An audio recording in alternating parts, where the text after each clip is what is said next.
Welcome to the African History Network show. It is Sunday, June 5th, 2022, and we are live. I'm your host, Brother Michael Imhotep. On the African History Network show, we focus on educating, empowering, and inspiring people of African descent throughout the diaspora and around the world, because right now it's correct your own behavior. So on today's show, we're going to deal with, now we've been following this topic here for a number of months. We've talked about it here on the show. The California Reparations Taskforce, the California Reparations Taskforce, this past Wednesday, June 1st, released a comprehensive 500-page study that documents how the history of slavery in the state of California, but also racism, Jim Crow segregation, etc., how this has damaged and harmed African Americans over decades, but also African Americans across the country. Okay, and by members of the task force, it said that this is the most comprehensive study of this type dealing with systemic racism and how African Americans are being harmed. This is the most comprehensive study since the Kerner Commission Report from 1968. Okay, so we're going to get deep into this on today's show. We're going to we'll deal with the California Reparations Task Force 500-page study documenting how slavery, racism, etc., has impacted nearly every aspect of Black life in America and is still being felt today. We'll talk about that. Also, we'll deal with the Kerner Commission Report. What was the Kerner Commission Report of 1968? Now, we talked about this here on this show before, the Kerner Commission Report, because we actually deal with real topics here, not a bunch of nonsensical gossip and things like this. And the Kerner Commission Report documented the negative impacts of racism, etc., on African Americans. And they found that this was commissioned in July 28th, 1967. The Kerner Commission Report was commissioned July 28th, 1967. It was ordered by President Lyndon Johnson. And President Lyndon Johnson wanted them to, it was an 11-member commission. He wanted them to find out what was causing the rebellions that were taking place in this country. They looked at rebellions, the uprisings from 1964 to 1967, including the 1967 Detroit Rebellion. He wanted to know what was causing the rebellions, why did these rebellions happen, what can be done to prevent racial disturbance in the past, in the future, what could be done to prevent racial disturbance from happening in the future. And the Kerner Commission surveyed 23 cities across the country where these rebellions were taking place. And what they found was that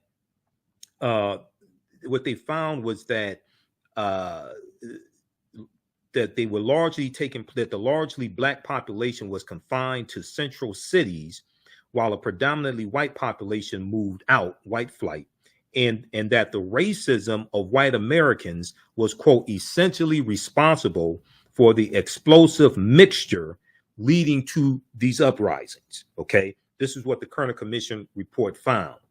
And when it came to addressing what could be done to prevent this in the future, the Kerner Commission suggested that the federal government intervene to improve housing, improve education for African Americans, improve housing for African Americans, improve education, improve employment opportunities for African Americans, and social services. Also, the Kerner Commission Report recommended that the federal government dismantle discriminatory practices in education, employment, and the police force, okay, and criminal court systems. Now, President Lyndon Baines Johnson accepted the Kerner Commission Report, but he did not support the conclusions, and minimal efforts were made to address the problems identified by the Kerner Commission. Now, also, when you study this, the Vietnam War was going on at the same time. And the Vietnam War distracted a lot of the attention from the federal government, a lot of the federal government's attention, and it distracted a lot of media attention that would have been focused on the Kerner Commission Report, and it distracted, in the Vietnam War, distracted attention as well as away from the civil rights movement. Okay, so we'll talk some about the Kerner Commission Report and get into some of these details, because this past week the Kerner Commission Report was mentioned in relationship to the California Reparations Taskforce report as well. Okay, then I was on Roland Martin Unfiltered on Friday. Okay, and we talked about the job numbers that came out, and 390,000 jobs created also in the month of May. We talked about the jobs report, May 2022. And we talked about also the communication problem that the White House is having, when it comes to communicating the positive things that the Biden-Harris administration has done. Okay, so we'll talk about that also. All right, now we know that the Buffalo shooting suspect, Peyton Gendron, we know the Buffalo shooting suspect was charged with murder as a hate crime and domestic terrorism this past week. He was indicted on 25 charges. Okay, indicted on 25 charges. So we'll give you a breakdown of that as well. And I told you he was going to get more than one charge. The one charge was the initial charge. I told you more charges were coming. You had a lot of idiots out here saying, "Oh, he was only charged with one thing." You are a dumbass if you think that that's all he was going to get charged. Usually more charges follow. That's the initial charge. Okay. He was charged. He was indicted on 25 counts. Okay. We're going to break that down as well. And then also the documentary Heavy is the Crown from Director Amadeuz Christ. We've talked about that here on this show before. There's going to be a screening here in Detroit coming up. We'll give you some information about that. It's going to be at Nandy's Knowledge Cafe. Listen to the African History Network show right here on 910 AM Superstation Future Radio. I'm Michael Imhotep. We'll be back in a few minutes.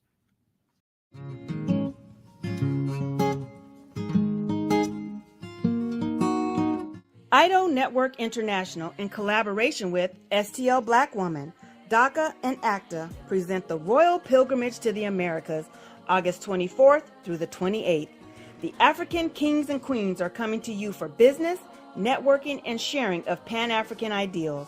The venue will be the illustrious En Garde Arts Hotel in St. Louis, Missouri. A royal cultural experience and exhibitions, trade and investment opportunities in Africa, the Caribbean, and the Americas. A Royal Pan-African Summit hosting keynote speakers and a red carpet banquet. Come and witness an African royal coronation ceremony.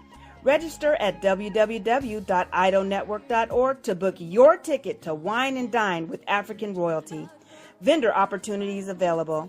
Get face-to-face with the royals who own the land and resources for business.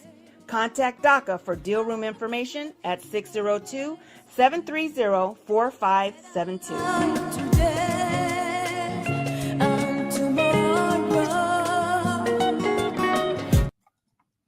Welcome back to the African History Network show right here on 910 AM, the Superstation of Future Radio.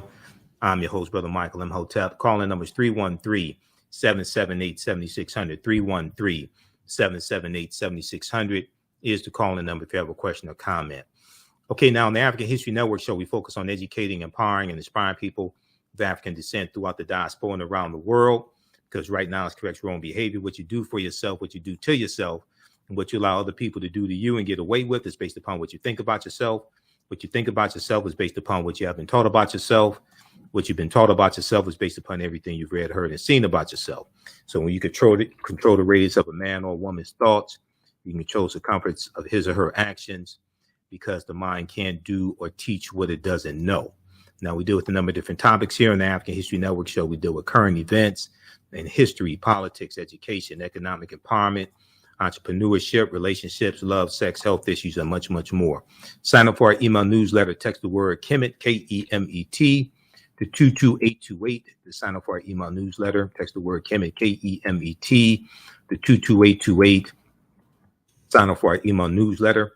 or visit our website, AfricanHistoryNetwork.com, AfricanHistoryNetwork.com. Okay. Okay. Calling numbers 313-778-7600 is calling number if you have a question or comment. All right. I want to go to this first story. We're going to go to here to clip number 1 here in just a second, Jalen.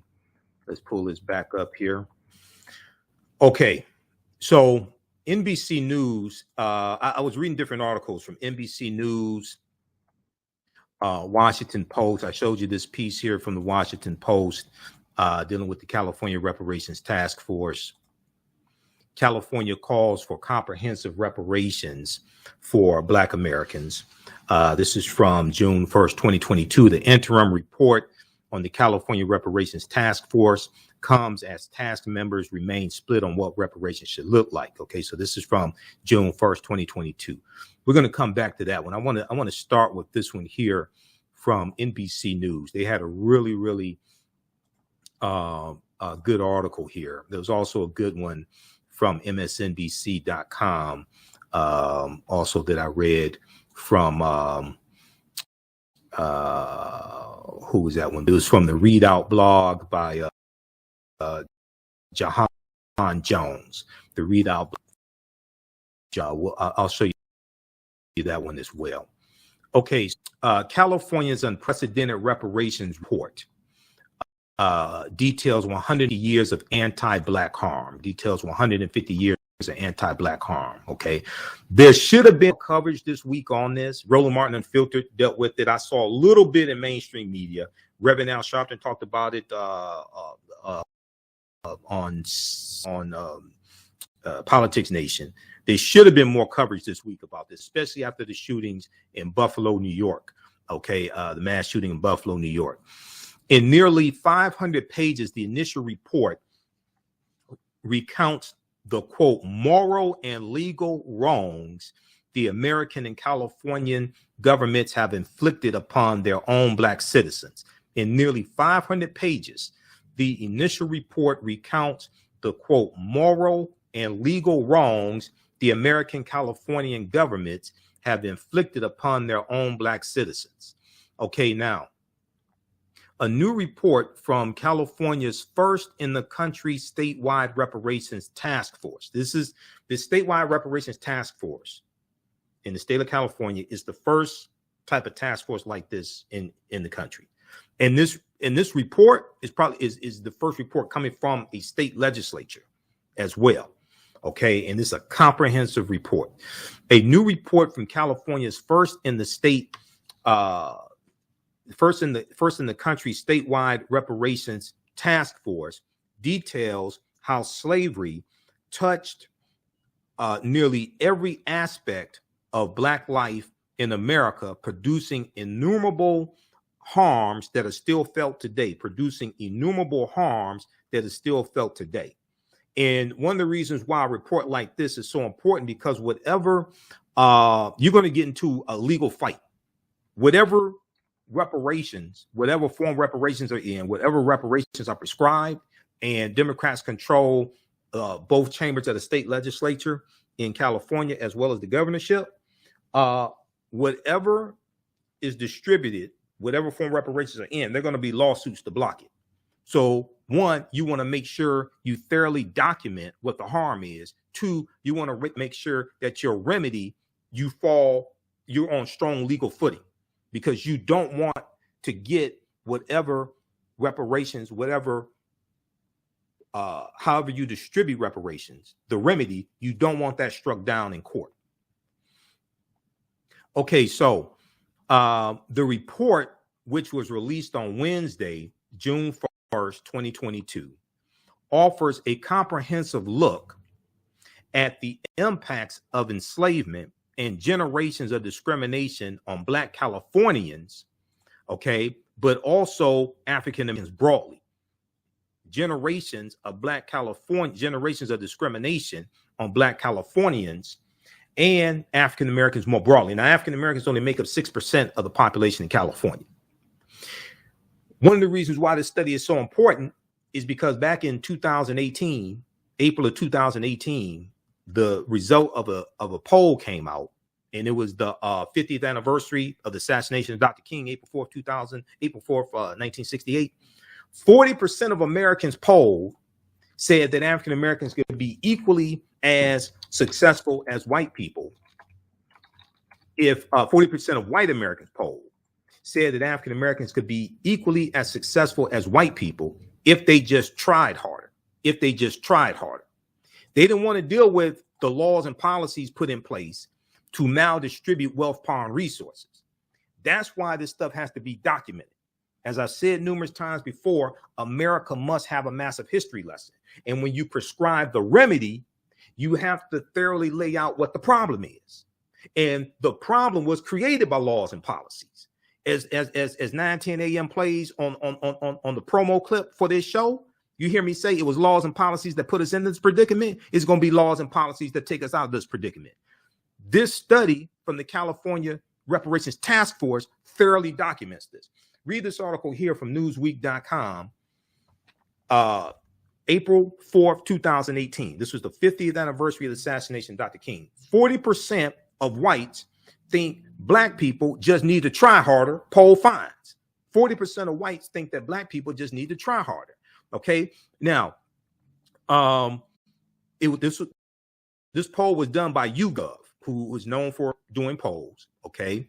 YouGov asked a number of questions of what's called racial resentment, one of which centered on whether the respondent agreed with the statement, it's really a matter of some people not trying hard enough. It's really a matter of some people not trying hard enough.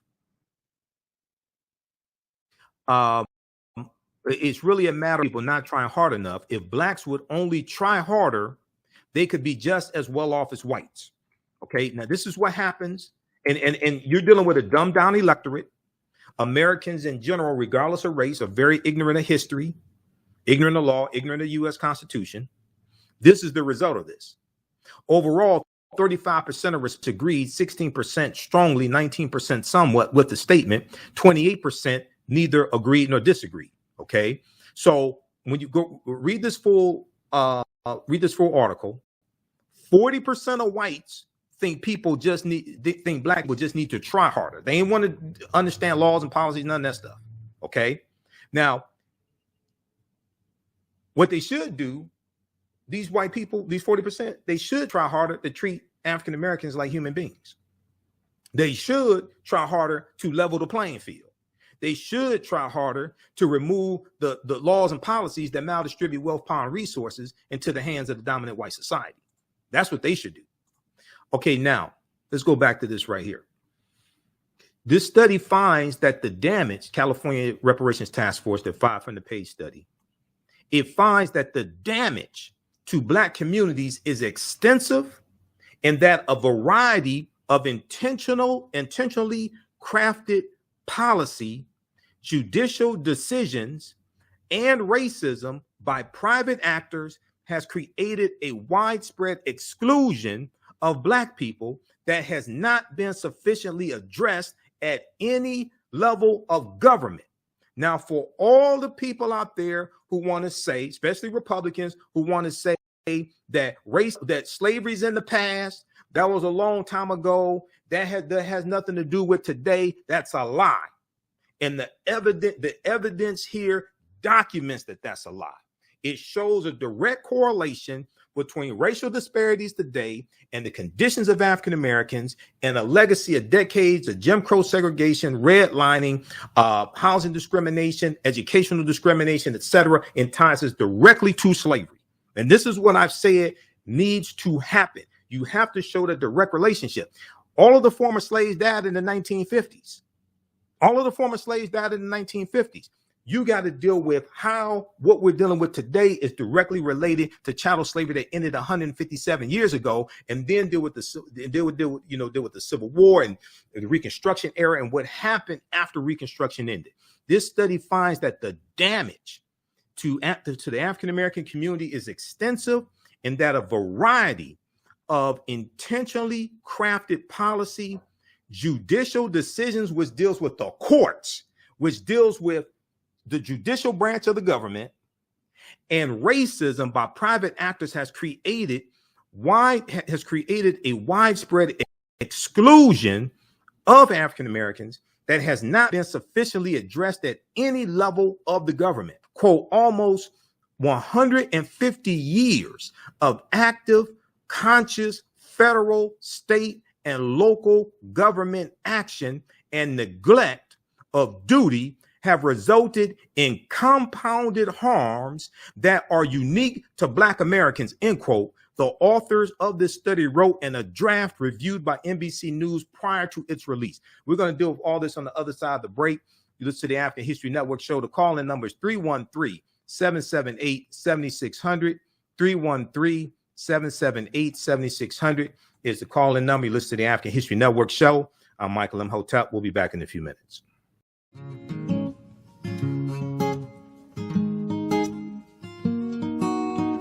IDO Network International, in collaboration with STL Black Woman, DACA, and ACTA, present the Royal Pilgrimage to the Americas, August 24th through the 28th. The African kings and queens are coming to you for business, networking, and sharing of Pan-African ideals. The venue will be the illustrious En Garde Arts Hotel in St. Louis, Missouri. A royal cultural experience and exhibitions, trade and investment opportunities in Africa, the Caribbean, and the Americas. A Royal Pan-African Summit hosting keynote speakers, and a red carpet banquet. Come and witness an African royal coronation ceremony. Register at www.idonetwork.org to book your ticket to wine and dine with African royalty. Vendor opportunities available. Get face-to-face with the royals who own the land and resources for business. Contact DACA for deal room information at 602-730-4572.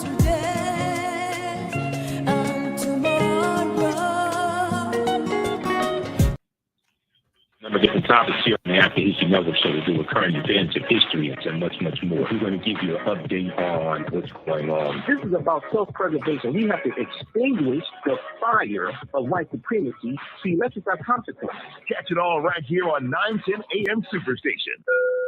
All right. Great promo right there. Great promo reel right there for the show. It's 910 AM Superstation WFDF. Okay, so I want to welcome everybody back to the show. That was my first time hearing that one, I think. I want to welcome everybody back to the show. Calling number is 313-778-7600. If you have a question or comment, it's Sunday, June 5th, 2022, and we are live. Welcome to the African History Network show. Keep in mind, we're here just once a week now. Sundays, 9 p.m. to 11 p.m. Eastern Standard Time. You can still follow me on my Facebook fan page, The African History Network, The African History Network, my YouTube channel, Michael Imhotep, IMHOTEP. I'm still on Roland Martin Unfiltered every Friday as well. You can check me out there. I was on Roland Martin Unfiltered this past Friday. And I'll still do some broadcasts throughout the week on my social media platforms. I wonder, before we go back to this story here dealing with the California Reparations Taskforce and this fantastic study that they've done, this 500-page study dealing with the harmful effects of slavery and racism, discrimination, Jim Crow segregation, et cetera, for decades, and how it's negatively impacted African Americans all throughout the country, not just in California. Before we go to that, I want to let you know that coming up on June 15th, at June 15th, 2022, which is a Wednesday, at Nandy's Knowledge Cafe, they're doing a screening. Director Amadeuz Christ, director of the film Heavy is the Crown, which is in the Outer Darkness series. You've heard me talk about Heavy is the Crown here because I'm a distributor of the documentary. Amadeuz Christ will be there. He's going to do a screening of the new film Heavy is the Crown, which features Professor Kaba Hiawatha Kamene, Professor James Small, who are two of my teachers. This is taking place Wednesday, June 15, 2022. Showtime at 7 p.m. It's $15 donation. Nanny's Knowledge Cafe is located at 71 Oakman Boulevard in Highland Park, Michigan. 71 Oakman Boulevard in Highland Park, Michigan. It includes popcorn and lemonade. with the donation. For more information, call 313-865-1288, 313-865-1288. I'll be there as well. Okay, I'll be a vendor there also. And if you, let me see, I was talking to Nandy today, and she told me to let people know that, oh yeah, if you have questions, give her a call, 313-865-1288. Okay. And it's a fantastic documentary. It deals with the African origins of the major world religions, the African origins of the major world religions. Tony Browder is featured in the documentary also. And you can order the documentary from our website, AfricanHistoryNetwork.com. Okay, I want to go back here to the article we were looking at right before the break. And this is from, this article here is from NBCnews.com. And it deals with the California Reparations Taskforce. California's unprecedented reparations report details 150 years of anti-Black harm. In nearly 500 pages, the initial report recounts the, quote, moral and legal wrongs the American and Californian governments have inflicted upon their own Black citizens, end quote. Okay, so if we go back to this, and we're going to go to clip one here in just a minute, Jalen, clip one from NBC News Now from June 1st. We'll go to that here in just a second. Okay, now, the report, which is the first to be released at the state level, comes amid an increased national discussion on reparations, as well as action at the local and municipal level.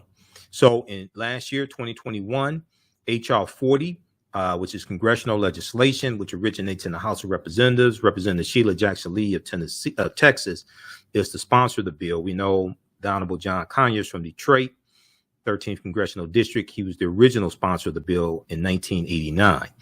In 2021, H.R. 40 congressional legislation that would create a national commission to study reparations and explain the U.S. roles. This is critical. Okay, this is critical, and explain the U.S. government's role in enslavement and systemic discrimination.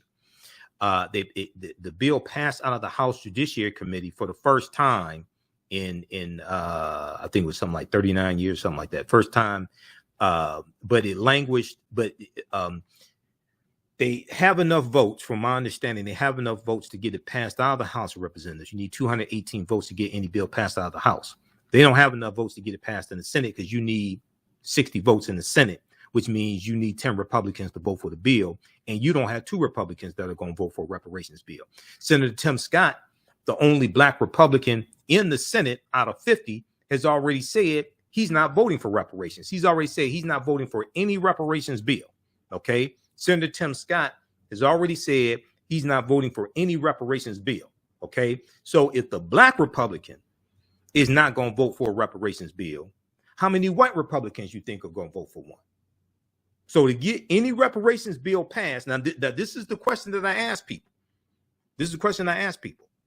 If you can't get a bill passed to study reparations, explain to me how you get a bill passed to distribute or pay reparations. If you can't get a bill passed in the federal government through both the House and the Senate, if you can't get one passed to study reparations, explain to me how you get one passed to pay reparations.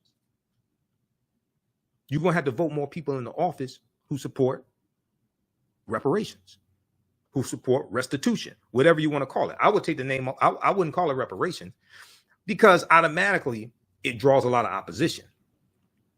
I would call it restitution, or not call it anything and just deal with the policies, which is really the best strategy. Take the name reparations off of it, because it automatically draws total opposition from all the Republicans. Some cases could be some moderate Democrats.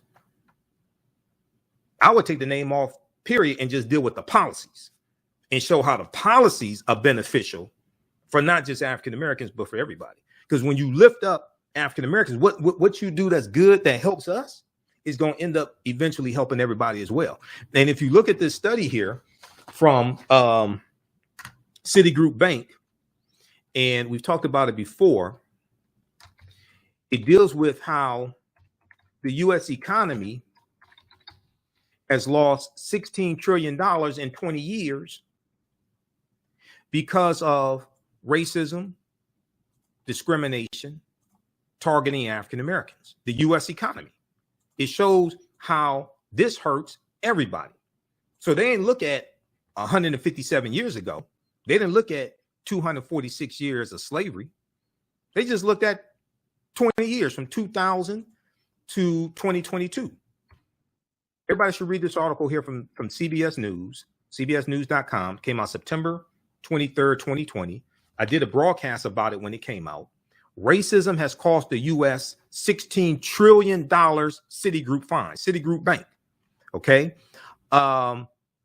America, in this study, they found that America could have $16 trillion rich, could be $16 trillion richer if not for inequities in education, housing, wages, and business investment between African Americans and white Americans over the past 20 years.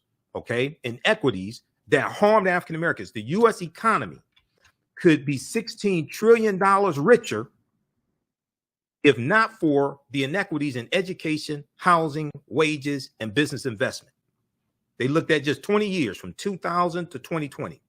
The study released by Citigroup Bank is the latest in a body of research that attempts to quantify the economic impact of systemic racism, which is crucial because then you craft policy based upon the evidence, and these discrepancies were formed by policy. So it's going to take policy, laws and policies to correct the harm that laws and policies created. It was laws and policies that put us in this predicament. It's going to be laws and policies that take us out of this predicament. Citigroup Bank arrived at its $16 trillion figure after estimating that one, African American workers have lost $113 billion in potential wages over the past 2 decades because they could not get a college degree. African American workers have lost $113 billion in potential wages over the past 2 decades because they could not get a college degree. The GI Bill and the discrimination that African American GIs suffered by being discriminated against when it came to trying to take full advantage of the GI benefits, that contributes to that because the GI Bill gave low interest loans so they could go to college, start businesses, and buy homes. And Representative Seth Moulton and Representative Jim Clyburn have a bill right now in the House of Representatives to try to address the harm and the discrimination that many of our grandparents or great-grandparents faced when they try to take full advantage of the GI Bill benefits. 2, the housing market lost $218 billion in sales because African-American applicants could not get home loans. We talked about housing discrimination here and redlining. And the federal government, the Department of Justice, is going after banks that continue to redline and also digital redlining as well, from banks that are only online and don't have physical banks, don't have brick and mortar banks.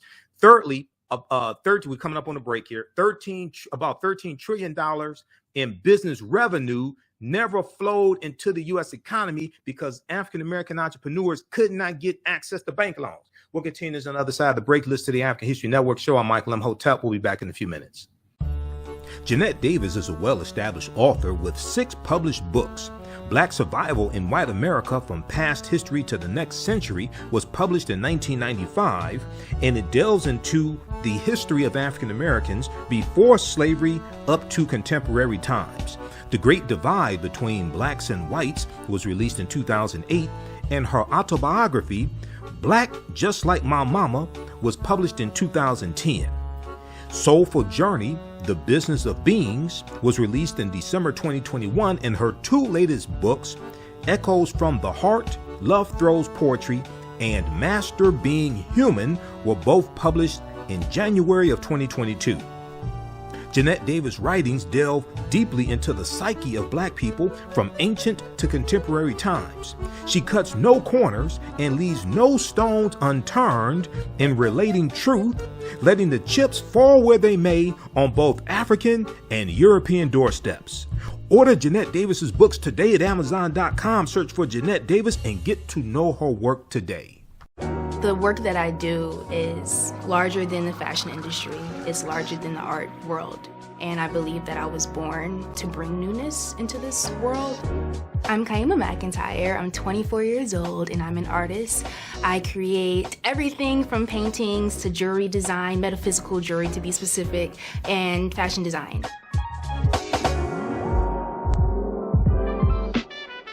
The only reason why my prom dress went viral is because people needed it. Within a few days of going viral, Notori Naughton reached out to me and she's like, I saw your dress, can you make me a dress? I was equally as shocked to be asked by a celebrity to design their dress at the age of 17. That's just one person, and the list just continues to go on, to Janet Jackson, to Tyra Banks. It really hits home. That means that the discussion is happening on the grounds in real time. A number of different topics here on the After History Network show to do with current events and history and much, much more. We're going to give you an update on what's going on. This is about self-preservation. We have to extinguish the fire of white supremacy. See, let's just have consequences. Catch it all right here on 910 AM Superstation. Welcome back to the African History Network show right here on 910 AM Superstation, the Future Radio. I'm your host, Brother Michael Imhotep. Okay, call-in numbers 313-778-7600. If you have a question or comment, 313-778-7600. If you have a question or comment. If you want to support the African History Network, you can do so through Cash App, $ TheAHNShow through Cash App, also through PayPal, paypal.me/TheAHNShow. And we have the information at our website, AfricanHistoryNetwork.com. This is our official Cash App account, $ TheAHNShow, SHOW. When you go to it, it says Michael and shows my picture there up on the screen here. We have a, if you're watching on our Facebook or YouTube channels, we have a graphic here. These other ones are fake African History Network Cash App accounts. I'm trying to get shut down. Cash App has launched an investigation into them because they've been stealing money from us. We have our official Cash App tag here on the website and the yellow donate button also for PayPal. Okay.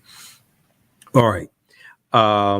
And then also, if you want me to do a presentation for your group or organization, we know that Juneteenth is coming up. I'm speaking at a couple places here in the Detroit area for Juneteenth. Email me at ahnshow@africanhistorynetwork.com, ahnshow@africanhistorynetwork.com. Email me, or you can call the African History Network at 313-462-0003, 313-462-0003. If you want me to do an in-person or virtual presentation, or if you want me to travel also, email us or call us, okay? I can respond very quickly to emails, ahnshow@africanhistorynetwork.com.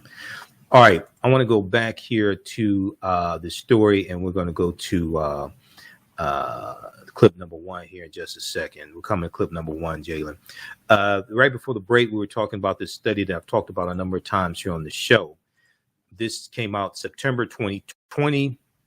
This article is from CBS News. Racism has cost the U.S. $16 trillion. Citigroup fines. This is from Citigroup Bank. Okay. So read that article.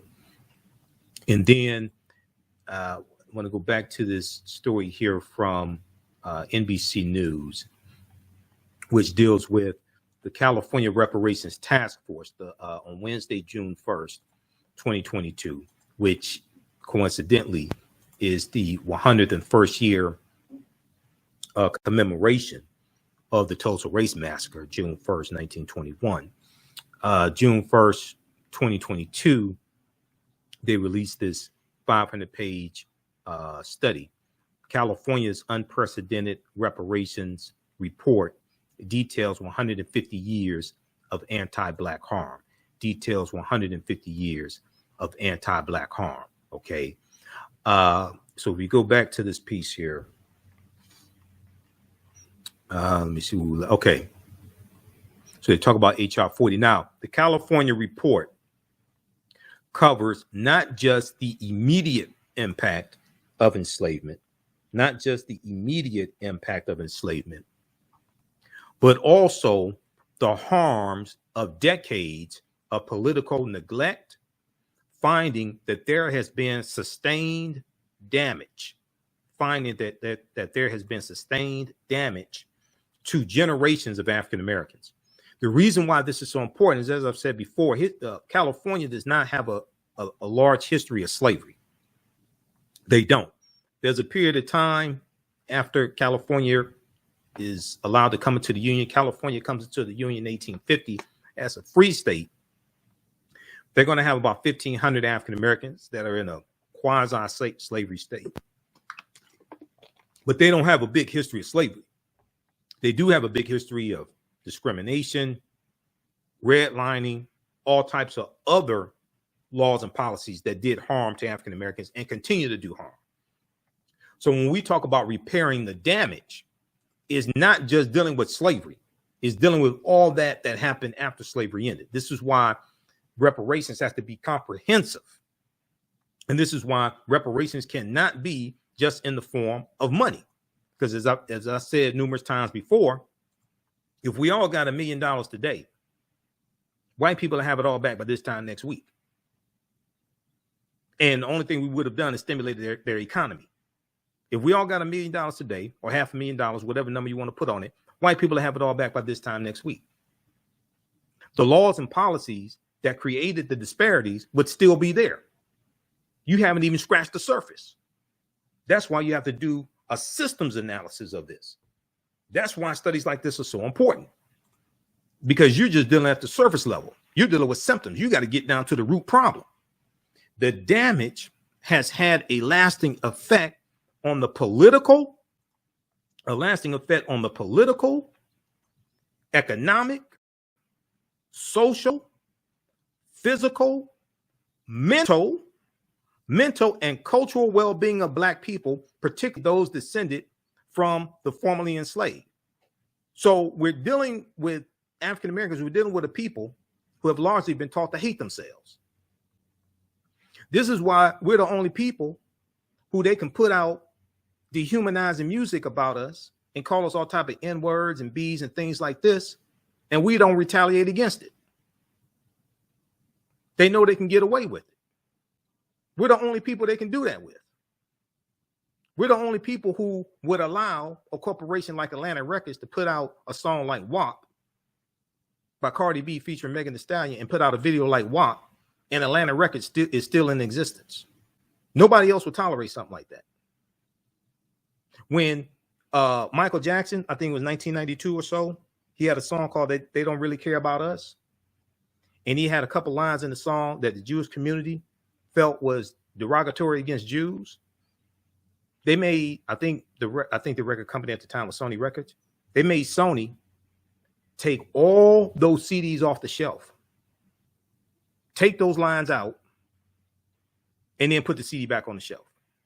Go research it. I got articles from the Anti-Defamation League that deal with this. This was the king of pop. He didn't mean anything negative by it. They didn't play games. We're the only people who tolerate some nonsense like this. The reason why is because what you do for yourself and what you do to yourself and what you allow other people to do to you and get away with is based upon what you think about yourself. What you think about yourself is based upon what you have been taught about yourself. What you've been taught about yourself is based upon everything you've read, heard, and seen about yourself. We're the only people who tolerate some nonsense like this. Okay. When you go look at this right here, the mental damage, okay, you're dealing with a people who've largely been taught to hate themselves, who've been taught to see reality through the eyes of Europeans, who've been stripped of our history, culture, language, spiritual systems, stripped of our names, our family ties to our ancestry in Africa. So if you give a mentally damaged people money and you don't deal with repairing the holistically the damage that's done, what do you think of brain damaged people are going to do with money? Well, all you got to do is look at the spending patterns of African Americans right now. Every year we go to conferences and talk about how we spend 97% of our dollars with people that don't look like us. What the hell do you think is going to happen if we get a lump sum of money? This is why cash payments can be part of a comprehensive reparations package to repair the damage of a legacy of slavery and decades of Jim Crow segregation, redlining, etc. But no way in the hell should reparations only be in the form of money, because white people are going to get it all back, but this time next week. Listen to the African History Network show. I'm Michael Imhotep. We'll be back in a few minutes. Jeanette Davis is a well-established author with 6 published books. Black Survival in White America from Past History to the Next Century was published in 1995, and it delves into the history of African Americans before slavery up to contemporary times.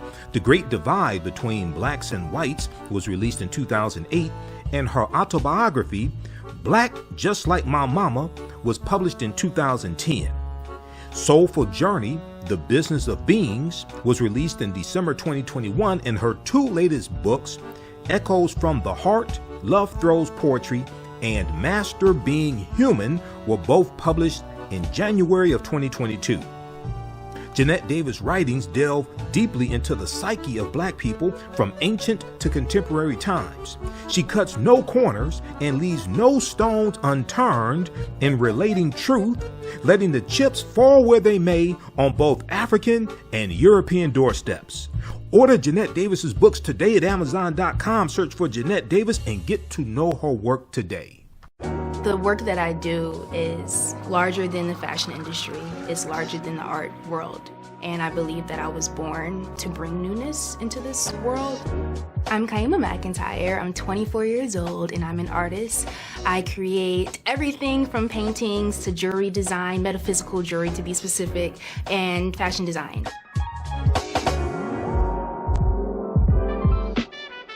The only reason why my prom dress went viral is because people needed it. Within a few days of going viral, Notori Naughton reached out to me and she's like, I saw your dress, can you make me a dress? I was equally as shocked to be asked by a celebrity to design their dress at the age of 17. That's just one person, and the list just continues to go on, to Janet Jackson, to Tyra Banks. It really hits home. That means that the discussion is happening on the grounds in real time. Welcome back to the African History Network show right here on 910 AM Superstation, the Future Radio. We're in our second hour. Keep in mind, we're on Sundays, 9 p.m. to 11 p.m. Eastern Standard Time. This article here, we're dealing with this topic. This article came out March 30th, 2022. We've talked about it here a number of times here on the show. California Task Force votes to offer reparations only to descendants of enslaved people. Only to descendants of enslaved people. This was a 5-4 decision. The decision came after weeks of debate about whether all Black Californians should receive reparations. The reason why they had to do it for those who are actually descendants of formerly enslaved African people, as opposed to all African Americans or people of African descent in the state of California, is because there's a law in California that bans race-based policies, that bans discrimination from certain policies, discrimination against different racial groups, things like this from policies. It bans race-based policies. So they're doing it based upon lineage. And you're going to have to be able to trace your ancestry to an African-American who arrived in California prior to 1900, okay? Prior to 1900. You say, to the United States, not just California, to the United States. In a closely watched decision, the state's Reparations Taskforce voted to move forward with, and keep in mind, this was March 2022, to move forward with compensation for African-American descendants of enslaved people and descendants of freed Black people living in the United States prior or before the 19th century. So before the year 1900. If your ancestors came here to this country in 1902, you're going to be out of luck. And guess what? If we ever get reparations from the federal government, it's going to be based upon lineage as well. Okay, why is this? Why is this? Okay, well, I'm so glad you asked that question. The reason why is because of law. Okay, how many people know that the 1964 Voting Rights Act makes it illegal to discriminate based upon race in federally funded programs? You can, 1964 Civil Rights Act is Title VI. It's at archives.gov, which is the U.S. National Archives. I encourage people to actually read the 1964 Civil Rights Act. And it breaks it down. I'm going to pull it up right here. It's Title VI. I want to show it to you because it's important to understand law, because we don't understand history, law. I mean, like I said, Americans are very ignorant of history, law, things like this, but especially African Americans. That's why a lot of these social media, black social media pimps that have a disinformation campaign, that's why a lot of them are so successful, because we don't understand a lot of this. Okay, if we look at Title VI, non-discrimination in federally funded programs. This is at archives.gov, the U.S. National Archives, the 1964 Civil Rights Act. Title VI, non-discrimination in federally assisted programs. Section 601, Section 601. I'm blowing this up on the screen. I want the people with even bad eyes to be able to read this. Let's go back to this. Title VI, Section 601. Non-discrimination in fairly funded programs. Okay. Here's what it says. No person in the United States shall, on the ground of race, color, or national origin, be excluded from participating in, be denied the benefit of, or be subjected to discrimination under any program or activity receiving federal financial assistance. Okay. Now, state of California has a similar law. This is why you can't have race-based programs. This is why you can't have programs just for black people. This is why you can't have programs just for African Americans. This is why it makes no sense to me when you got people putting out black agendas saying they want race-based programs and something only for black people, which means, one, you didn't understand law. You don't understand law. Two, you haven't read the 1964 Civil Rights Act. Three, you didn't even consult with attorneys to make sure what you're proposing is legal. You didn't even consult with attorneys to make sure what you're proposing is legally sound, especially attorneys who have experience crafting legislation. You didn't consult with them, because if you did, they would have told you what you're proposing is illegal. It's not going to happen. So you're selling crack pipe dreams. Who has explained this to you? All those watching, all those who's going to listen on the podcast, who has explained this to you? I've talked about this before, right here on this show. When I was on a committee to write an executive order for the city of Detroit, because I've had experience writing public policy for a major city. When I was on the committee to write an executive order for the city of Detroit, for the mayor's office, the committee was headed up by the mayor's corporate counsel, who's a lawyer. In our first session, it took us 13 months to finally get the executive order done. It took us longer than we thought. We went through different revisions. There were different problems we went through.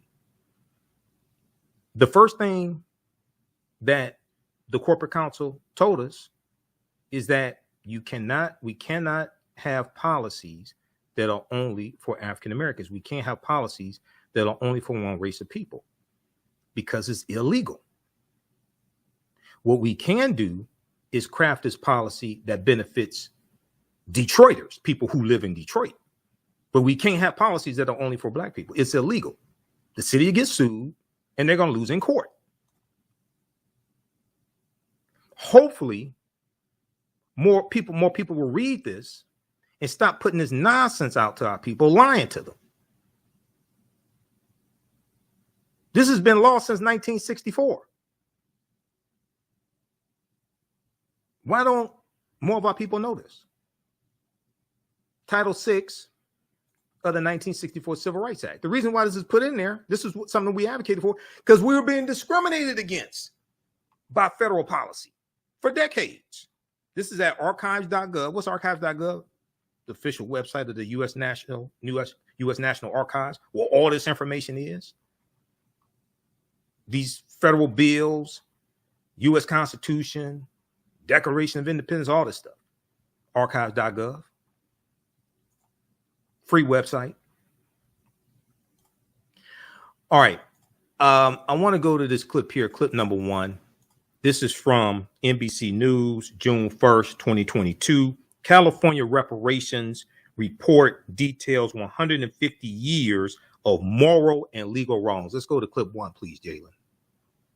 California making the most significant step in American history toward granting its African-American descendants of slaves reparations. Just substantiating the claim for reparations for the African-American or American freedmen community on the municipal, state, and federal level. On Wednesday afternoon, the state government releasing the report of a task force formed by the state legislature to study the history of slavery, the state's sponsorship of it, and its costs on Californians today. We made the historic decision to affirm what we called lineage-based eligibility. So what that means is the community of eligibility will comprise of African Americans who are descendants of free and enslaved Black people who were living in the United States prior to 1900. The group proposing that the state now offer reparations for direct descendants of slaves now living in California, but also, for instance, individuals outside of California whose ancestors were harmed by the state's policies. In 1852, the report says there were approximately 1,500 enslaved African Americans in California.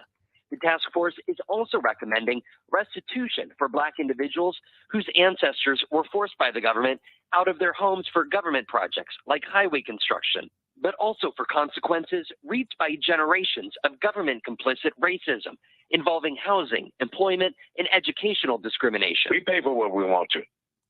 We paid for wars. We paid for redevelopment of communities. And I think that we're capable. The question is, do we have the will? Do we have the moral fiber? This is the most extensive government commission report on America's Black population in more than 50 years, since President Lyndon Johnson's 1968 Kerner Commission. California Governor Gavin Newsom backed the creation of this California task force in 2020. The group will now spend the next year proposing the mechanisms in which reparations would be extended. In Wednesday's report, it already outlined the creation of a government office to help residents track their family lineage and file reparations claims. What does the action of this report actually ultimately look like? I think it's a great opportunity to set an example for the rest of the nation on what atonement looks like, but more importantly, what an apology and reparations can look like. The hope for the task force that the state government will lead the way in making good on the report's proposals. Do you have faith, though, that those very lawmakers will take action and offer those reparations based off the findings of this report? Absolutely. I have the absolute faith in the California state legislature to take this to the finish line, so to speak. Absolutely. All right, Vaughn Hilliard is joining us now. So, Vaughn, this is the task force's initial report. What happens now? Yeah, Tom, 1 year from now is when we will be revisiting this very conversation, because this task force has been assigned by the state legislature to figure out how to best offer these reparations, how the mechanics of this would actually work here. And that is very much the complicating part of all this. When we look at the federal level, Tom, the U.S. Congress, Democrats have introduced a proposal since 1989, every year since 1989, calling for a commission to look at reparations across the country. But even in this Democratic backed House here, that has never come to a full House floor vote. Now, there are some justice groups that have called on President Biden just last month to issue an executive order, which would call for a commission on reparations. He is yet to do so as well, and that is why there are so many eyes looking at what California ultimately does here in the year ahead. Okay. All right. Great reporting there from Von Hilliard for NBC News. That's at that clip is at NBCnews.com. I think it's also on MSNBC's website. Name of that clip: California Reparations Report details 150 years of moral and legal wrongs. The article I was showing you from NBC News, this one right here, that clip is in this article, so you can watch it in its entirety. And this is why it's important to understand law as well, okay? Because in the state of California, they have a law. It's illegal to have race-based policies. So this is why they have to do it based upon lineage. They can't have policies that are only for one race of people, all right? And at the federal government, Title VI of the 1964 Civil Rights Act bans race-based policies as well. This is why it's important to understand law. Okay, we'll continue this on the other side of the break. Listen to the African History Network show. I'm Michael Imhotep. We'll be back in a few minutes. Abundant Capital Group is a real estate investment company with over 20 years of experience in real estate. They specialize in two areas of real estate.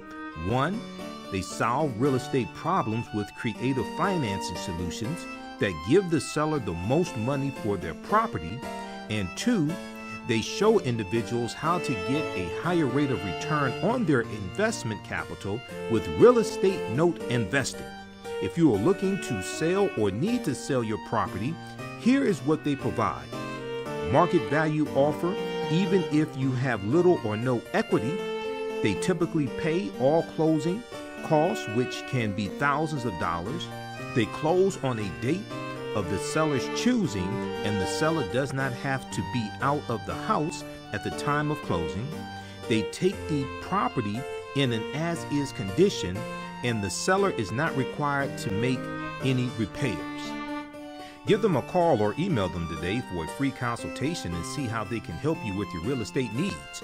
Call them at 973-475-8488. That's 973-475-8488. Visit their website, abundantcapitalgroup.com. That's abundantcapitalgroup.com. And email them at acg@abundantcapitalgroup.com. Follow them on Instagram and Facebook at Abundant Capital Group. What does self-care mean to you? To us, it's an opportunity to reconnect with nature.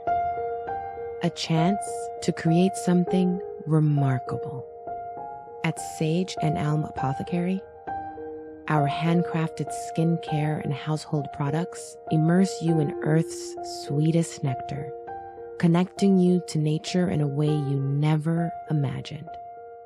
See for yourself and visit us at sageandelmapothecary.com.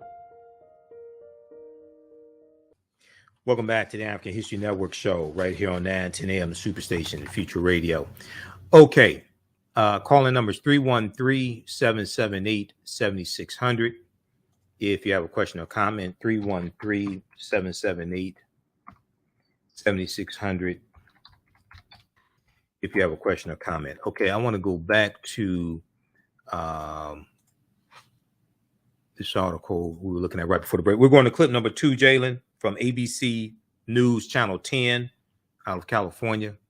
We're going to that here in just a minute.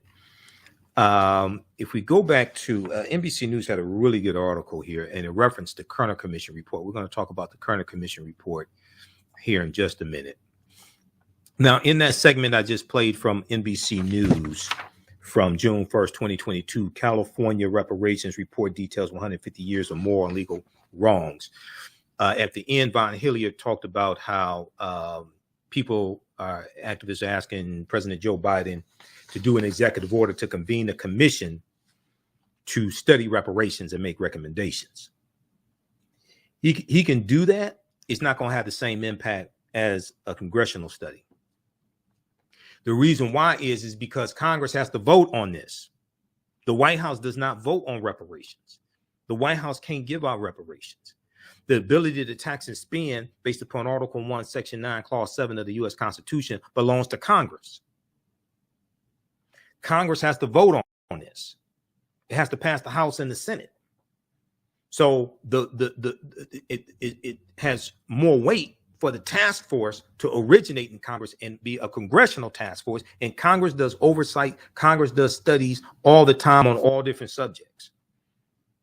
Because Congress has to vote on it, it has more weight for that task force to come from Congress. I think before, if Biden organizes a task force, what he should do, now when he came into office, what he did was he disbanded the 1776 commission that the Trader-in-Chief Benedict Donald organized, and Benedict Donald commissioned the 1776 report, which was historically inaccurate, things like this. Biden should do a report. Biden should convene a commission that does the opposite of what the 1776 commission did. He should convene a commission that puts together a report that deals with the real history of this country and give America a real history lesson that America needs, because Americans are very ignorant of history. And then after that, he can do, if he wants to do an executive order to form a reparations task force, or maybe at the same time. But you got to have a commission also to counter what the 1776 commission did. He did disband the 1776 commission. He did take down the study that was at whitehouse.gov. You need to have another commission to educate all of America on the history of this country, and put that study at whitehouse.gov also. All right. But this all deals with voting, because you need 60 votes in the Senate to get any reparations bill passed in the Senate. Okay. So show me 2 Republicans that support. You need 10 Republicans to vote for a bill to study reparations. You don't have 2 Republicans. You don't even have 1. The black Republican, Senator Tim Scott of South Carolina, already said he's not voting for reparations, any reparations bill, even to study it. So what does that mean? You're going to have to vote more people into the Senate who support reparations, any type, restitution, whatever you want to call it. You're going to have to vote more people in the office that support that, and put the people back in office in the House of Representatives, because they're up every 2 years, who support it. What I'm hearing, they have over 218 votes to get H.R. 40 passed in the House. It's dead on arrival in the Senate. So we have to understand long-term strategy to get bills passed out of the House and out of the Senate to get it to the president's desk to sign into law. Getting the bill passed in the House of Representatives is just getting to the 50-yard line. You have to get the bill. You have to go another 50 yards and get into the end zone. Okay. If you go back to this, we're going to go to clip 2 in just a second here. I want to go back to this article here before we come up on another break. Okay, so if we go back to this piece here, now Camila Moore is the chairwoman of this commission, and she was also in the clip that you heard that I just played from NBC News. She's an attorney, people. She's an attorney. Okay, also. Roland Martin has interviewed her on Roland Martin Unfiltered. Camila Moore said every state has some history in the African American community. Every state has some history of harm in the African American community. Every state has some history in the harm of the African American community, said Camila Moore, a Los Angeles-based attorney and reparations justice scholar, who chairs the California's Reparations Taskforce. The 9-member task force, which a state law created in 2020, so you got the task force through voting, is a state law that created the task force. It was laws and policies to put us in this predicament. It's going to be laws and policies to get us out of this predicament. You can have all the economic empowerment you want. I'm all for economic empowerment. My degree is in business administration. I understand this better than most people. Government and policies shape the economy that your economic empowerment operates within. Government and policies shape the economy that your Black-owned business depends upon to survive. And it's not going to be economic empowerment alone that gets us out of this predicament, because it was laws and policies that put us in this predicament. The 9-member task force, which a state law created in 2020, is charged with studying the impacts of enslavement on Black Californians and coming up with possible plans for restitution. Now, here's a picture of the 11-member Kerner Commission. Okay, Senator Edward Brooks was on he was an African-American Republican senator. He was on the Kerner Commission also. This was convened July 28th, 1967, with President Lyndon Johnson. This picture here is from July 31st, 1967. Okay, it was commissioned July 28th, 1967. This picture here is from the first meeting of the National Advisory Commission on Civil Disorders, also called the Kerner Commission. This is the first meeting at the White House. Okay, now this interim report coming from the California Reparations Task Force. This interim report, produced by the civil rights arm of the California Department of Justice, with input from the task force, includes testimony from experts like Dr. Greg Carr. I'm going to play a clip of Dr. Greg Carr here in just a minute, who's chair of the Afro-American Studies Department at Howard University. Includes testimony from experts and public meetings of the task force, as well as a comprehensive review of media articles, academic papers, and historical documents. Members of the task force argue that the report is the most comprehensive look at structural barriers African Americans face since the 1968 Kerner Commission report. Okay, members of the task force argue that the report, this 500-page report, is the most comprehensive look at structural barriers African Americans face since the 1968 Kerner Commission report.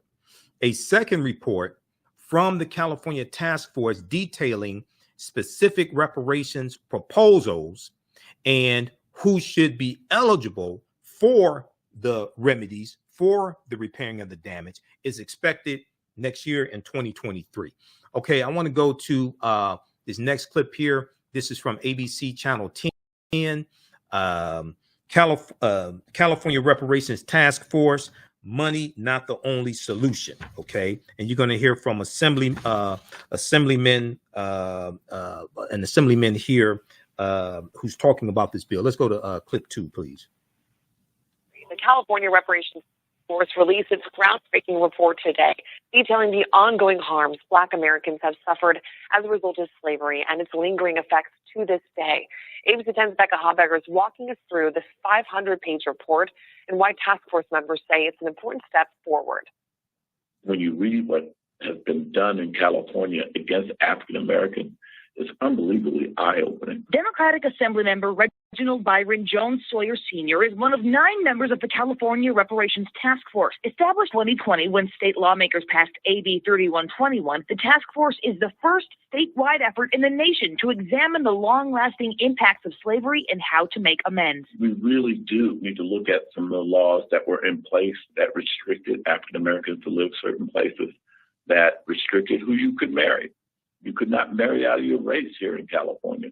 And so the vestiges of slavery that may have started in the South and the East Coast still permeated in California society. For a year now, the task force has met almost monthly, discussing different topics each time, like gentrification and homelessness, racism in banking, discrimination in the tech sector, and at the start of it all, slavery, with testimony from invited speakers, including doctors, professors, civil rights leaders, and activists, as well as comments from the public. The result is this newly released 500-page report. This is really about harms to descendants of slaves, so that we can then go back and say, what do we need to reverse those harms? Harms, for example, like despite California entering the Union in 1850 as a free state, its early state government supported slavery. Some scholars estimate that up to 1,500 enslaved African Americans lived in California California in 1852. California did not allow black men to vote until 1879. The state also passed many of the voter suppression laws that were used in the South. California prohibited individuals convicted of felonies from voting,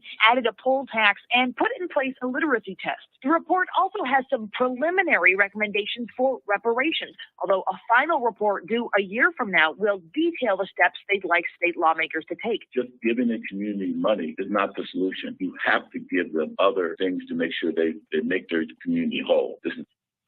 Okay, we're going to continue this on the other side of the break. This is what I'm trying to explain to all the cut the check people who don't understand history, policy, law. Just giving money ain't going to solve it. You have to repair the damage. You have to analyze the damage done. That's why studies like this are so important. Okay, we're going to continue this on the other side of the break. Listen to the African History Network show. I'm Michael Imhotep. We'll be back in a few minutes. Abundant Capital Group is a real estate investment company with over 20 years of experience in real estate. They specialize in two areas of real estate. One, they solve real estate problems with creative financing solutions that give the seller the most money for their property. And two, they show individuals how to get a higher rate of return on their investment capital with real estate note investing. If you are looking to sell or need to sell your property, here is what they provide. Market value offer, even if you have little or no equity. They typically pay all closing costs, which can be thousands of dollars. They close on a date of the seller's choosing, and the seller does not have to be out of the house at the time of closing. They take the property in an as-is condition, and the seller is not required to make any repairs. Give them a call or email them today for a free consultation and see how they can help you with your real estate needs. Call them at 973-475-8488. That's 973-475-8488. Visit their website, abundantcapitalgroup.com. That's abundantcapitalgroup.com. And email them at acg@abundantcapitalgroup.com. Follow them on Instagram and Facebook at Abundant Capital Group. iRedify is a Black-owned digital platform that showcases Black and Brown cultures and people. The books on the platform are written by African-American authors, Afro-Caribbean authors, African authors, and so much more. Kids 14 and under can read ebooks, listen to audiobooks, and complete learning activities. Kids can even write in the books digitally. Get unlimited access to everything on the platform for only $8.99 a month at iRedify.com. Sign up for your membership today. Give you an update on what's going on. This is about self-preservation. We have to extinguish the fire of white supremacy. See, let's just have consequences. Catch it all right here on 910 AM Superstation.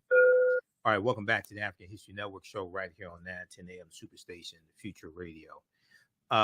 There's a good calling numbers 313-778-7600, 313-778-7600. 313-778-7600 is a call-in number if you have a question or comment. For some reason, people think Americans understand U.S. history. No, they don't. And historians will tell you this. Okay? Not only that, we don't understand the U.S. Constitution. There's a good segment, there's a good article, and there's a segment from CBS News from January 19th, 2021. We've dealt with it here on this show before. I encourage everybody to go read this article and watch the video in it. Most Americans don't know what's in the Constitution. A crisis of civic education. This is January 19th, 2021. This is about 2 weeks after the January 6th, 2021 insurrection. This is the day before President Joe Biden and Vice President Kamala Harris were sworn into office. Okay. Watch the video in here and go read this article.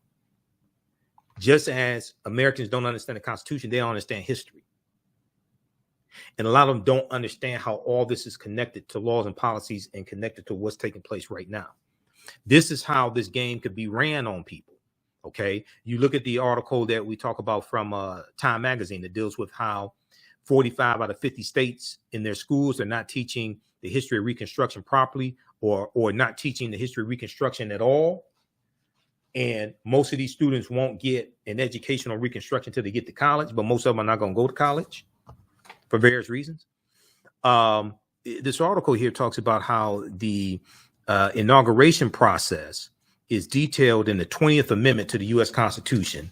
The impeachment of a president is in Article 1 of the U.S. Constitution. Article 1 deals with the powers. There's 7 articles to the U.S. Constitution, 27 amendments. Article 1 deals with the powers of Congress. Article 2 deals with the power of the presidency. The inauguration process is detailed in the 20th Amendment to the U.S. Constitution. The impeachment of a president is described in Article 1, Section 2 and 3, Article 1, Sections 2 and 3. And the 2020 election results were certified by the states and counted by Congress in accordance with Article 2 and the 12th Amendment of the U.S. Constitution, 12th Amendment of 1803. And the Electoral College certifies the presidential election votes on the first Sunday following the second Wednesday in December. The first Sunday following the second Wednesday in December. So, but for all its wisdom, the Constitution has a problem. Most Americans don't know what's in it. Republicans and Democrats both say they're protecting the Constitution. Benedict Donald, President Trump, referenced the Constitution no fewer than 16 times ahead of the Capitol riots this month, January 2021, when this article came out, urging supporters to fight a supposedly unconstitutional election. The election was constitutional. The insurrectionists that breached the U.S. Capitol building interrupted a constitutionally mandated joint session of Congress to certify the presidential election results. Jeffrey Rosen, CBS News constitutional law expert, told CBS this morning, he said, we are living in unprecedented times. Now, the Constitution is a 7,500 word blueprint for America, establishing our national government, basic rights, and a process for addressing our problems, at least in theory. Quote, the Constitution provides as many questions and answers, and it provides a forum or a platform for civil dialogue and debate so we can peacefully resolve those questions, he said. He's also president of the National Constitution Center. Okay, now, there's no doubt that we are in a crisis of civic education. There's no doubt we are in a crisis of civic education. The framers knew that the consequences of constitutional ignorance and being guided by passion rather than reason were armed mobs. Well, we just saw that they were right about that, he replied. The Constitution outlines that every immigrant to this country has to pass a civics test to become a naturalized citizen. You might assume Americans by birth might do at least as well as Americans by choice, but that wasn't always the case. CBS News decided to use some basic questions from that very exam to ask people just how much they knew and get a sense of just how deep a crisis the country is in. This also is tied to a lack of understanding of history and lack of understanding of the history of slavery, the legacy of slavery, things like this. This is why you need these studies. People that don't think you need these studies haven't studied this history. And you don't understand how dumbed down of an electorate and a citizenry we're dealing with. Read this article here from CBS News. Okay, now I want to go to this. Okay, because we had time before the break. I want to go back to clip number 2. Finish the rest of clip number 2. This is from ABC Channel 10. This clip is from June 1st, 2022. California Reparations Taskforce, money not the only solution. Let's go back to this clip, please, Jalen. You have to give them other things to make sure they make their community whole. This is better education, access to capital, being able to close the earnings gap. Task force members call this the most comprehensive report of its kind since 1968, when President Lyndon B. Johnson commissioned a study on the root causes of urban riots and civil unrest happening at the time. The so-called Kerner Commission Report famously stated, "This is our basic conclusion. Our nation is moving toward two societies, one black, one white, separate and unequal." That was 54 years ago, and the words remain just as relevant today, say members of the California Reparations Taskforce. There have been things that have gone on in America that have stifled, impeded, or stopped African Americans from really realizing our full potential. The task force hopes this new report will spark conversations on the state level, be a model for other states, and even inspire federal lawmakers. It's not all about money. It's about generational change for all African Americans. Now, the task force voted in March to limit restitution to descendants of enslaved Black people. As for next steps, the report is going to state lawmakers for their review. Now, the final report is due next year. You can read today's report or a shorter summary with key findings. We have links to both at abc10.com. All right. You see this Great. Okay, pause right there. Thank you. Great reporting from abc10.com. And also read this article here from March 2022 from New York Times. California task force votes to offer reparations only to descendants of enslaved people. That's because in California, they have a law that bans race-based policies. You can't have laws or policies for only one race of people in the state of California. Same thing exists at the federal level because of Title VI of the 1964 Civil Rights Act. Non-discrimination in federally assisted programs, section 601 of the 1964 Civil Rights Act, as we talked about earlier in the show. Okay, so read that as well. This is why it's important to study law, to understand law. If you're going to craft policies and deal with policies and say we want this and we want that, and stop listening to these people just putting this nonsense out here, pimping our people. Once again, this is 1964 Civil Rights Act. This is at archives.gov, archives.gov, official website of the U.S. National Archives. Title VI, non-discrimination in federally assisted programs, section 601. No person in the United States shall, on the ground of race, color, or national origin, be excluded from participation in, be denied the benefits of, or be subjected to discrimination under any program or activity receiving federal financial assistance.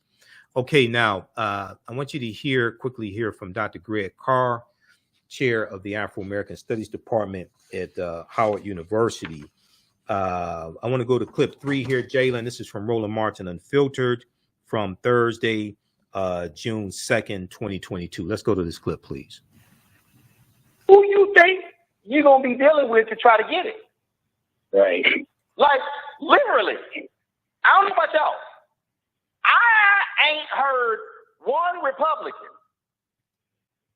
say, I'm down reparations. So no. It's sort of laughable that folks going to try to tear down one side, which is the only pathway you got. I mean, let's be real clear. Democrats control California House, Senate, and the governor's mansion, which means you're going to have to convince them to make this done. Exactly. And Greg, every Democrat in California don't represent a black district. Black people only make up 6% of LA. Yep. But these other folks, you swear they experts on politics. Go ahead. Okay, we'll continue this on the other side of the break. I want you to hear from Dr. Greg Carr, and I'm going to share a segment when I was on Roland Martin Unfiltered on Friday, June 2nd, Friday, June 3rd. Listen to the African History Network show. I'm Michael Imhotep. We'll be back in a few minutes.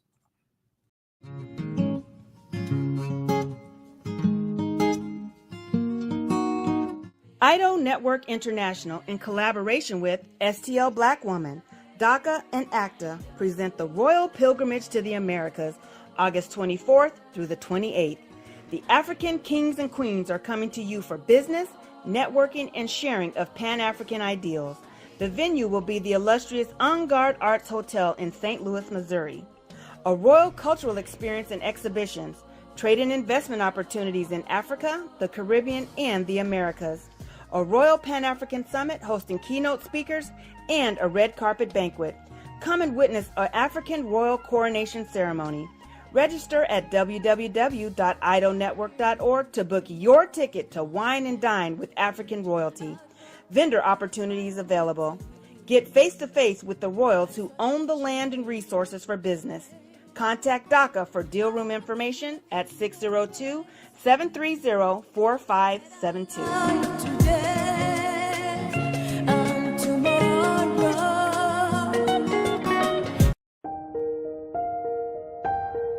What does self-care mean to you? To us, it's an opportunity to reconnect with nature. A chance to create something remarkable. At Sage and Elm Apothecary, our handcrafted skincare and household products immerse you in Earth's sweetest nectar, connecting you to nature in a way you never imagined. See for yourself and visit us at sageandelmapothecary.com. Welcome back to the African History Network show right here on 910 AM, the Superstation of Future Radio. Okay, hey, I want to let you know that coming up Wednesday, June 15th at Nandy's Knowledge Cafe, Director Amadeuz Christ, who's the director of the new documentary Heavy is the Crown, which is in the Out of Darkness series. And Heavy is the Crown deals with the African origins of the major world religions. Amadeus is going to do a screening of the documentary Heavy is the Crown, which features Professor Kabahai Watakamane and Professor James Small, who are two of my teachers. We had them here on the African History Network show in the month of April 2022. Also features Tony Browder and David Banner. So it was a $15 donation. It's taking place Wednesday, June 15, 2022. Showtime is 7 p.m. I'll be there as well. And I'll have a vendor table, my DVD lectures, things like that. Nandy's Knowledge Cafe is located at 71 Oakman Avenue in Highland Park, Michigan. 71 Oakman Avenue, Highland Park, Michigan. You get popcorn and lemonade with the donation as well. For more information, call 313-865-1288. 313-865-1288. We'll also have this at our website, AfricanHistoryNetwork.com. Next Sunday, on our Sunday, June 12th show, our guest is going to be Director Amadeuz Christ to talk about this documentary and talk about the screening as well. Okay, let's go back quickly here to a couple minutes of this clip here from Roland Martin Unfiltered. And Dr. Greg Carr and Roland were talking about the California Reparations Taskforce and a 500-page study. This is from June 2nd, 2022. Let's go back to a couple more minutes of this, Jalen. Your thoughts? No, I'll just keep this quick. I'm very torn by this report. I haven't read all the 500 pages, but I've read most of them. It only came out yesterday after all, so I only had a chance. But I'm very torn about this. There's very little new in the report. We've seen these kind of reports before. Our frat brother, Paul Robeson, in 1951, we charged genocide. The form there was the United Nations. That's a whole other conversation. But I was concerned, first of all, that the entire document was drafted and written and edited by lawyers and law clerks and members of the AG office in California, that the supporting contributors were all law clerks or lawyers in the AG's department, that the expert commentators, the expert contributors rather, there were four or six of them, Sandy Darity and Kristen Mullen, his partner, were at the heart of this, which is why the deeply flawed logic of the structure of the report was just alarming to me. This is intellectual warfare. You might only get one shot at this. What we see is the litany of abuses. They did a decent job at that, although reading through the footnotes, I was very concerned about who they didn't include. This is when you put your best foot forward, and the cherry picking, and I don't blame the staff because they don't know black scholarship. So I know why you picked certain people and left everybody else out. I was concerned, if I'll end with this, the chapter on economic kind of harm. Yeah, Sandy Darity's footnotes were all through that. I see what he's doing. You're trying to model this up so you can get at H.R. 40, the federal legislation. And here's where the concern comes in. And here's where, if you're going to get this through, it's going to be an issue. Everything in just about all of those chapters applies to anybody black. So at the end of the executive summary, for Section 15, they proposed setting up something called the California African American Freedmen Affairs Agency to help people trace their lineage. Lineage is going to be the hill that fractures this whole thing. People who came from the Caribbean, who suffered the afterlives of enslavement that are shot through your entire document. How are you going to exclude people in all of those categories who suffer because they're black? Now, I get the class thing. I get that there are differences. I get it better than you do. Trust me on that. But the point is this. You cannot make a political coalition when you start with who you're going to leave out of it. And it's going to be a whole bunch of white people show up with better records than you do saying, give me my reparations in whatever form it is.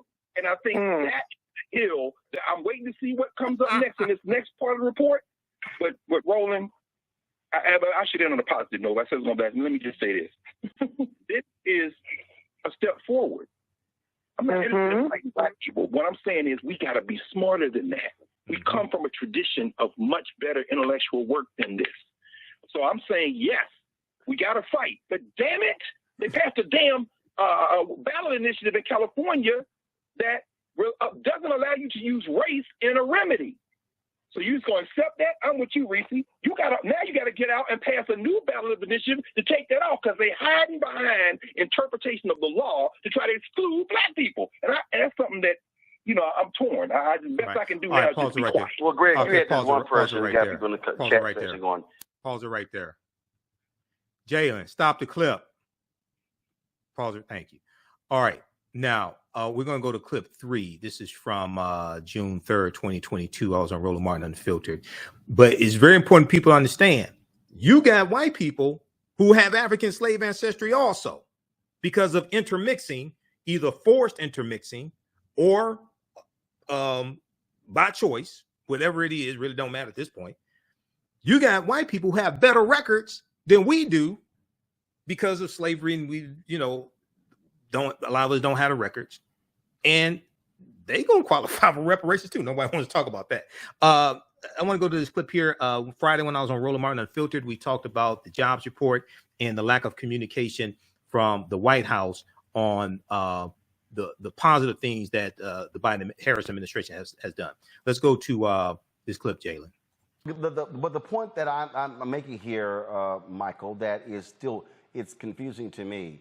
When you're able to say, hey, folks, and to me, it has to be repeated over and over again. Hey, this is what the price of gas was in January before Putin went into Ukraine. Gas has gone up $1.40. Now, the reality is Biden can't stop that. Congress can't stop that. And I think part of this problem is that we have a bunch of simple Simons in this country who somehow don't understand that we literally are living in a global economy. And what the hell happens on the other side of the world has a direct impact on price of gasoline in the United States. Well, you're absolutely correct. The European Union, it just came out 8.1% inflation year over year. So what happens on the other side of the world impacts what happens here in the U.S. So, yes, Biden and the White House, they need to have town hall meetings. They need to communicate the message over and over and over again. Also, they really need to hire some social media experts who can break this information down, disseminate this information to people who don't follow this on a daily basis, to Generation Z, to millennials, etc. They have good numbers, just like, I think week before last, because we went on last Friday for Memorial Day. Week before last, I talked about this 19-page document at whitehouse.gov that breaks down how the Biden-Harris administration policies are helping the African-American community. You would think that they would have that like on the front page of whitehouse.gov. Okay, I know about it because I research things like that. But a lot of people don't know this stuff exists. If people just Google how have the policies of the Biden-Harris administration helped African Americans. But they're not. Okay, but Michael, that's the point. Yeah. No, the average person's not going to Google it. So you have to say it. It has to be consistent. You got to be flooding the zone. You got to be pushing people out there, driving the messaging. And I'm sorry, that's what they're not doing. And it's confusing to me why they're not. I mean, look, you mentioned social media. The story that I saw today, they got 70 people working in the White House dealing with social media. What the hell? What are they doing though? I have no idea what the hell they're doing. Yeah, I don't know. So see, there's you can have people working on social media, but they're not effective in working in social media. So I'm like, what are they doing? So this is the other thing. So you have to, and you know, some of this may have to do with Biden being from a generation that, you know, when most of the time when Biden was in the Senate, for instance, right? This was before social media really got big. Yes, we know he was in the White House with Obama, but it's like if you have somebody, say for instance, just give an example, Alexandria Ocasio-Cortez. She's much better with using social media to communicate with people than Biden is, all right, and the White House is. So they got to get it together. Otherwise, they're going to get killed in midterm elections. You know, now Republicans don't have plans to deal with inflation. Republicans don't have plans to deal with the baby formula shortage. We know a couple of weeks ago when the bill came up in the House of Representatives to address the baby formula shortage issue, 192 Republicans voted against the bill. They don't have plans to deal with it, but they're going to just complain about it and galvanize their white supremacist base, along with critical race theory and all these other bills, voter suppression, to take back the House and the Senate. So we have to fight against that also. Bottom line here, Matt, you have strong economic numbers. Yes, you have inflation. Yes, you have an increase in gas prices, but you got to be able to better articulate what you're doing. You got to show people, and I think that's what they're not doing. They are not doing an effective job in showing people. It's just sort of this, yes, you have people who are operating in an analog world when you're living in a digital world. That's exactly right. And right now it's more important than ever, not only to piggyback what both Kelly and Michael have said, but to disseminate that information and to make it digestible. Because to Kelly's earlier point, I think the American citizenry right now is scared. I mean, there's so much going on. There's so many things that are having a measurable effect on their lives. So I think it's important for the Biden administration to counter that by saying, look, there is some good going on, and that good hopefully will translate to a better life for you. And here's how we anticipate that will happen. So for them to not be harnessing the power of social media particularly is concerning, but I think you're exactly right. It's a generational divide. But the thing about it is he's been around long enough and his administration has been around long enough to know that that's how the vast majority of Americans are getting their news these days and are being met with information. So for them to not harness it is purely negligence at this point. It makes no sense to me whatsoever. Okay. So those watching on Facebook and YouTube, keep watching. We're going to go for a few more minutes. We're out of time here on 9:10 a.m. Superstation WFDF. They should Google it. Okay, they should Google it because they Google everything else. They'll Google what's going on with Cardi B and Offset or Megan Thee Stallion or Will and Jada or any of this other superfluous nonsense. They'll Google that. They should Google this as well. How have the policies of the Biden-Harris administration help the African-American community? A 19-page document is going to come up that's at whitehouse.gov. We'll talk about this. We're going to go for a few more minutes. Those watching on Facebook and YouTube, keep watching. We'll be back next Sunday. Remember, right now, it's correct wrong behavior is not over till we win Wakanda forever. And we'll talk to you next time. Peace. Okay, stand by. Let me pull this up quickly here. And I want the updated. I want the updated one. This is the one from October 2021. There's an updated fact sheet, and there's 22 pages. Equity, not that one. Not the one on equity. I want this one right here. And I'm going to search for this. I want the one from February 28th.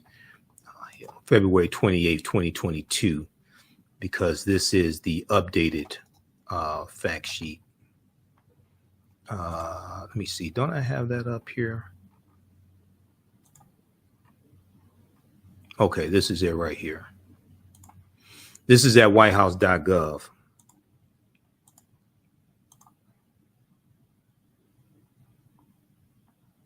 Whitehouse.gov is the official website of the White House. All this information is at whitehouse.gov.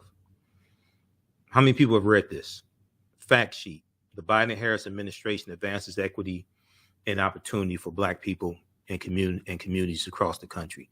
If you Google, how have the policies of the Biden-Harris administration helped the African-American community, this is the first thing that comes up. This is the most recent one. There's one from October 2021. Okay. This is the most recent one that comes up. And all you got to do is do a Yahoo search, because we search everything else on Yahoo or Google. We need to start searching out stuff on politics. If you Google, how have the policies of the Biden-Harris administration helped Black people, this comes up right here, this fact sheet. Okay. So we have to search out this information as well. Yeah, they need to do a better job of communicating, but also we need to do a better job of reading. We need to do a better job of researching this information and stop listening to these dumbasses on social media keep lying to us and keep pimping us. Okay, so if we look at this here quickly, I don't have time to get through this. I want to get back to this clip here from Friday. But if we look at this very quickly, what they do is they go category by category and break down how the policies from the Biden-Harris administration are helping African Americans. Once again, the name of this fact sheet: the Biden-Harris administration advances equity and opportunity for Black people and communities across the country. Okay. So they look at, first thing they look at, economic opportunity for Black families and communities by signing economic opportunities for Black families and communities by signing into law the Historic American Rescue Plan. The Historic American Rescue Plan, which no Republicans in the House of Representatives or U.S. Senate voted for. I can't stress that enough. Okay. And the bipartisan infrastructure bill, which only 19 Republicans in the House voted for and only 13 or 14 Republicans in the House of Representatives voted for. In implementing robust regulatory reform, President Joe Biden has helped create new economic opportunities for Black Americans and made long overdue investments in Black communities. These transformative policies and programs include, now one of them also is $5.8 billion for HBCUs in 2021, which is a record amount of funding that HBCUs have gotten in 1 year. That's the most they've ever gotten in 1 year. Providing immediate relief to Black people and families through the American Rescue Plan. The American Rescue Plan provided cash relief directly to low and middle income Americans last year and cut Black child poverty by 33%. Now, yes, it expired. You want to institute the child tax credit again, you're going to need 60 votes in the Senate, or at least 55 votes to change the filibuster. So in the November 2022 midterm election, we have to vote more Republicans out of the Senate and vote more Democrats into the Senate, who will vote to do a carve out to the filibuster or change the filibuster rules. Because I don't think you're going to get 60 Democrats out of the 2022 midterm election. I don't think you're going to pick up 10 seats in the Senate. You can pick up 5. Possible you could pick up 10, but it's a long shot to pick up 10. You get to 55, you can do carve outs to the filibuster and get some more of these bills passed. And change the filibuster, go back to a standing talking filibuster also, so because it's too easy to implement the filibuster rule. You can just call from your Senate office and tell the Senate Majority Leader that you want to filibuster a bill. Historically, it was not that easy to filibuster a bill. Okay, cut Black child poverty by 33%, lifting more than 1 million Black children out of poverty in December 2021 alone. Keep in mind, the $1.9 trillion American Rescue Plan, no Republicans in the House or the Senate voted for the bill. So when Republicans come to you for the 2022 midterm election talk about how great the American Rescue Plan has been for their state or for their district, you'll be armed with the information to ask the question, why didn't you vote for the bill? If you're talking about how good the bill is, why didn't you vote for the bill? The president's plans call for extending this critical tax cut, which expired in December 2021, in addition to the American Rescue Plan increase SNAP Supplemental Nutrition Assistance Program, SNAP benefits increased by 15% through September 2021. Beginning on October 1st, 2021, USDA's Thrifty Plan updated increased SNAP benefits by $36.30 per person per month. Okay. Also, remember there was $46.5 billion to help people with rental assistance and landlords pay like their mortgages, things like this. That was in the American Rescue Plan as well. Help keep a lot of African Americans in their homes. No Republicans voted for the bill. Reversing decades of disinvestment through the bipartisan infrastructure bill. This is crucial. Most Republicans didn't vote for the bill, even though it was bipartisan in the Senate and originated bipartisan in the Senate. It was written by both Republicans and Democrats in the Senate. Only 19 out of 50 Republicans voted for the bill in the Senate, which means most of them didn't vote for it. And only about 13 or 14 out of 215 voted for it in the House of Representatives. For years, politicians have talked about investing in our national infrastructure, but up until now, they have failed to follow through. The lack of investment has fallen most heavily on Black and other communities of color. The bipartisan infrastructure law will replace lead pipes, like in Flint, Michigan, and 3,000 other communities who had a higher lead level rate in their water than Flint, Michigan did. It'll increase access to good paying jobs, expand affordable high-speed internet, especially in rural communities, and 25% of African Americans live in rural America. It'll increase reliable public transportation, clean drinking water. It'll reconnect Black neighborhoods divided by legacy highway infrastructure, like the Buffalo East Side community where the Tops market is, where the shooting took place, the Buffalo, New York shooting. Okay, that community was divided by an expressway. Detroit was divided by an expressway. Black Bottom, where I-375 runs through, was wiped out because of an expressway, because of the U.S. Interstate Highway Acts in 1952 and 56. Part of the infrastructure bill is going to start to address that harm that's been done to these communities, especially the African American community.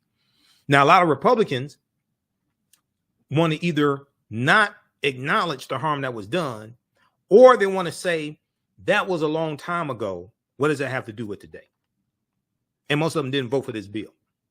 Reconnect Black neighborhoods divided by legacy highway infrastructure and others to finally, and other resources to finally give Black communities a fair shot at the American dream.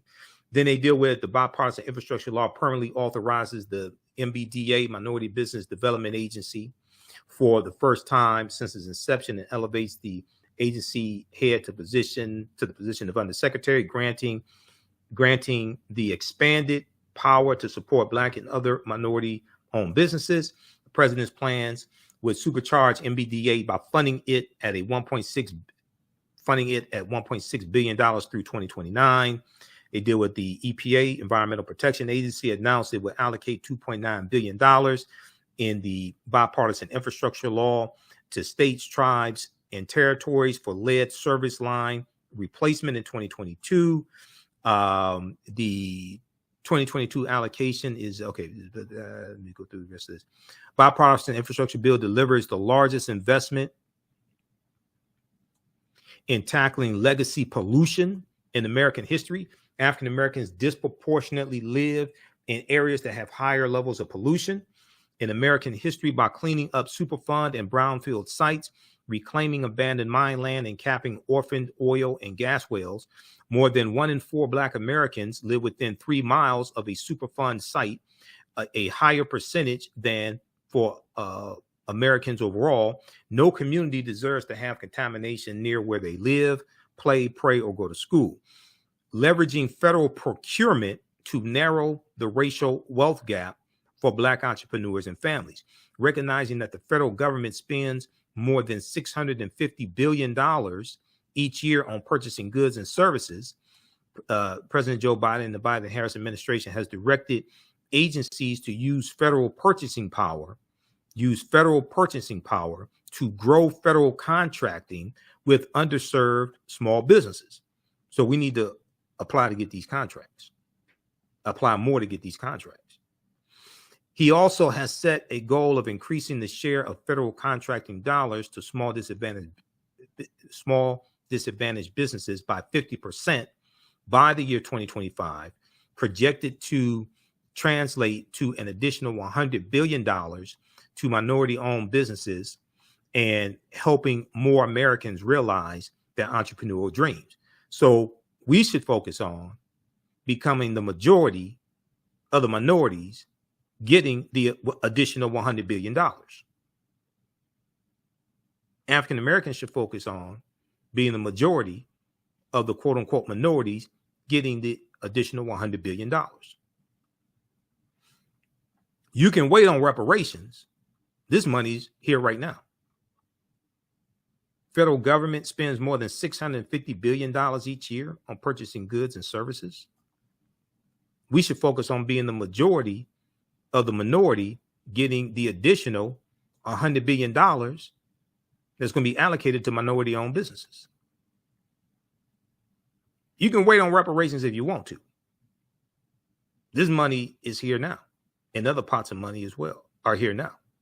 Now, in December 2021, the administration further announced reforms to the federal procurement process to help meet the president's ambitious target and deliver new opportunities for Black-owned and other small disadvantaged businesses.